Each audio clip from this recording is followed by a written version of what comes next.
தமிழ்நாட்டில் வேட்புமனு தாக்கல் உண்மையில் தொடங்குவதற்கு இன்னும் 2 வாரங்களே உள்ளன. என்னோட இருக்கிறார் திரு டி.கே.மை. இளங்கோவன். சார், எல்லா ஏற்பாடுகளும் ஏற்கனவே நடந்து கொண்டிருக்கின்றன. ஆனால் ஒவ்வொரு தொகுதியிலும் யார் போட்டியிடப் போகிறார் என்பதற்கான போராட்டம் மிகவும் கடினமாக இருக்கப் போகிறது. இல்லை, நாங்கள் எங்கள் வேட்பாளர்களை தேர்ந்தெடுப்போம். நாங்கள் கான்ஸ்டிடியூன்சியை ஆய்வு செய்துள்ளோம். மேலும் நாங்கள் வேலை செய்துள்ளோம். ஒருவேளை வின் செய்யக்கூடிய வேட்பாளர்களை பற்றி அதன் பிறகு நாங்கள் அந்த வேலைகள் அனைத்தையும் செய்து கொண்டிருக்கிறோம். நிறைய உங்களுக்கு தெரியும், விவாதம் மற்றும் நாடகம் என்று சொல்லலாமா? காங்கிரசுடன் நடந்த பிறகு இறுதியில் நீங்கள் அவர்களை உங்களுடன் பயணிக்க வைத்து விட்டீர்கள்.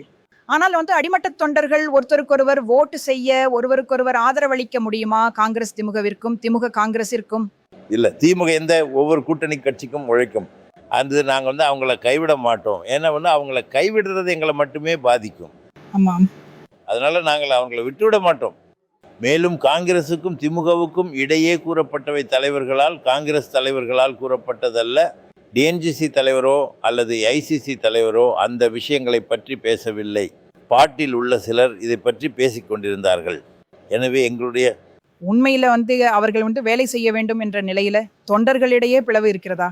ஆம், அந்த பார்ட்டிக்குள்ள இருக்கலாம். அதாவது அந்த பார்ட்டி செய்ய வேண்டியது, காங்கிரஸ் அதை கவனித்துக் கொள்ள வேண்டும். ஆனால் அது உங்களுக்கும் ஒரு கவலைதான். இல்லை, எங்கள் கூட்டணி கட்சிகள் அனைவருக்காகவும் நாங்கள் உழைப்போம் என்று நினைக்கிறேன். ஏனெனில் வெற்றி என்பதே எங்கள் முக்கிய குறிக்கோள். முழு கூட்டணியும் வின். வழக்கமாக கேரளா, புதுச்சேரி மற்றும் தமிழ்நாடு ஒன்றாக செல்லும் அந்த இடைவெளி வந்துவிட்டது. அதனால ஆமா, நீங்கள் இதுல எதையாவது பார்க்கிறீங்களா? அல்லது இது உங்களுக்கு சாதகமாக மட்டுமே தெரிகிறதா? இல்லை, கேரளா ஒரு வேறுபட்ட விஷயம். என்றால் இங்கே எங்களுடைய இடதுசாரி கட்சிகளும் காங்கிரசும் இருக்கின்றன ஒன்றாக.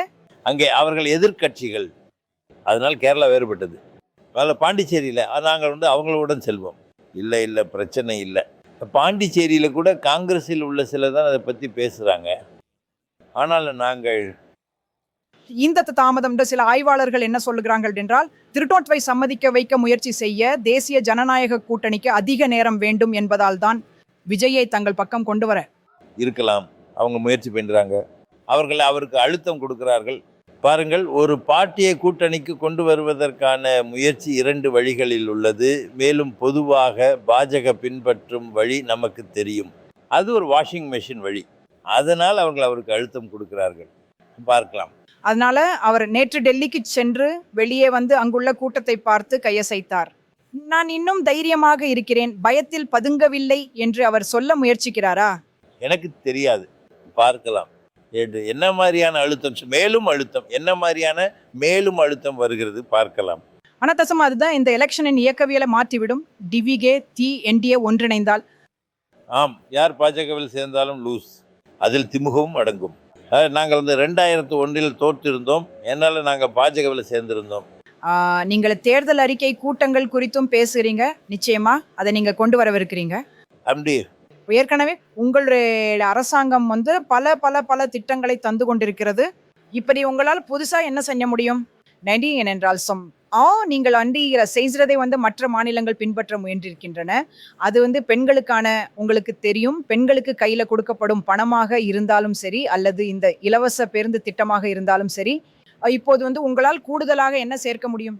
நான் சொல்றது என்னன்னா, அதுவும் உங்களுடைய மாநிலத்தை ஒரு தொழில்மயமான மாநிலம், வளர்ந்த மாநிலம் என்று நீங்கள் பெருமைப்பட்டுக் கொள்கிறீர்கள். வளங்கள் மீதான சுமை மிகப்பெரியதாக இருக்க போகுது. நிச்சயமாக. ஏனென்றால் எங்களுடைய ரெவென்யூ ரெவென்யூ முக்கிய ஆதாரமான வணிக வரிகளை ஜிஎஸ்டி வழியில் நாங்கள் இழந்திருக்கிறோம். பாஜக அதை கொள்ளையடித்து விட்டது, பிக் பாக்கெட் அடித்து விட்டது என்று நான் சொல்வேன். மாநிலத்திற்கான அந்த ஆதாரம், ரெவென்யூ முக்கிய ஆதாரத்தை மேலும் நாங்கள் அவர்களை சார்ந்திருக்க வேண்டியுள்ளது. எங்களுடைய நிதி பங்கிற்காக நாங்கள் அவர்களிடம் கெஞ்சவும் மன்றாடவும் வேண்டியுள்ளது. ஆனால் இன்னும் மக்களுக்கு தேவை. நாங்கள் மக்களிடம் செல்கிறோம். நாங்கள் பல்வேறு அமைப்புகளில் உள்ள மக்களை சந்தித்து அவர்களுக்கு வேறு என்ன தேவை என்று கேட்டோம். எனவே அதன் அடிப்படையில் நாங்கள் எங்கள் தேர்தல் அறிக்கையை திட்டமிடுவோம். தமிழ்நாட்டில் உள்ள வாக்காளர் உண்மையில் செல்லம் கொடுக்கப்படுகிறாரா? மேலும் அரசியல் கட்சிகளுக்கும் வேறு வழி இல்லையா? மேலும் மேலும் மேலும் எந்த ஒரு கருவூலத்தாலும் எவ்வளவு கொடுக்க முடியும்? நீங்கள் சொல்றது சரிதான். ஆனால் அது மாநில அரசின் பங்கு. நாங்கள் செய்கிறது கல்வி, சுகாதாரம் மற்றும் பெண்கள் நலனுக்காக. மற்றபடி நாங்கள் எதுவும் செய்வதில்லை. போலும் இந்த 3 துறைகளையும் தீவிரமாக எடுத்து செயல்படுத்த வேண்டும். அப்போதுதான் அது மாநிலத்திற்கு உதவும். இத்தனை கூட்டணி கட்சிகளை கொண்டு வர்றது நீங்கள் அஞ்சுகிற ஒரு பதட்டத்தையா அல்லது ஆட்சிக்கு எதிரான அதிருப்தியையா காட்டுகிறது? என்றால் நீங்கள் 5 ஆண்டுகளாக ஆட்சியில் இருக்கிறீங்களே, அதனால நிச்சயமாக சிறிதளவு இருக்கத்தான் செய்யும். அவர்கள் எங்களிடம் வருகிறார்கள். விஷயம் என்னென்னால் எல்லா கட்சிகளும் எங்களிடம் வருகின்றன. ஏனால் எங்கள் கூட்டணியில் இருந்தால் அவங்களால வின் முடியும் என்று அவர்கள் நினைக்கிறார்கள். நாங்கள் கூட்டணியை தேடுகிறோம் என்பதல்ல, அந்த கட்சிகள் தான் எங்களிடம் வருகின்றன. அப்படியானால் நீங்கள் இந்த 24 கூட்டணி கட்சிகளுடன் நம்பிக்கையுடன் களமிறங்குவதாக சொல்கிறீர்களா? அதுதான் எண்ணிக்கையா? ஆமா. 21 பிளஸ் நாங்கள் 24 ஒரு எண் என்கிறோம். ஒன்றாக செயல்பட முடியும். கெமிஸ்ட்ரி ஒன்றாக வேலை செய்கிறது. ஆம். மேலும் இந்த வேட்பாளர்களில் பெரும்பாலானோர் திமுக சின்னத்திலும் போட்டியிடுவார்கள். கடைசியாக ஒரு விஷயத்தை நான் உங்களிடம் கேட்க வேண்டும். விஜய் மற்றும் தவேக பற்றிய உங்கள் மதிப்பீடு என்ன? அவர் ஒரு புதிய சரக்கு. அவர் ஒரு புதிய நாங்கள் பல நடிகர்களை பார்த்திருக்கிறோம். வடிவேலு கேம்பெயின் சென்று பெருங்கூட்டத்தை கூட்டுவதை நாங்கள் பார்த்திருக்கிறோம். ஆனால் அது வாக்குகளாக மாறவில்லை. அதனால் நாங்கள் இதையெல்லாம் பார்த்திருக்கிறோம். நாம் இந்த ஃபீஸ் என்ன நடக்குதுன்னு பார்ப்போம். பாருங்கள், நாங்கள் நன்றாக செயல்பட்டிருக்கிறோம். நாங்களே மக்களுக்காக அரசாங்கத்தை நடத்தி இருக்கிறோம். நாங்கள் நல்லா செயல்பட்டுள்ளோம். ஆனால் மாநிலங்களின் உரிமைகளுக்காக விஜய் பாஜகவுடன் போராடவில்லை. ஜிஎஸ்டியில் வரவேண்டிய பங்கில் கூட அவர் தனது குரலை எழுப்பவில்லை. மாநில மக்களின் மீது அவருக்கு அக்கறை இருந்தால் இந்திய அரசாங்கத்திற்கு எதிராக அவர் போராட வேண்டும். அதை அவர் செய்யவில்லை. அவர் இளைஞர்களையும் பெண்களையும் கவர போறார் அப்படின்னு மக்கள் கொள்றாங்க.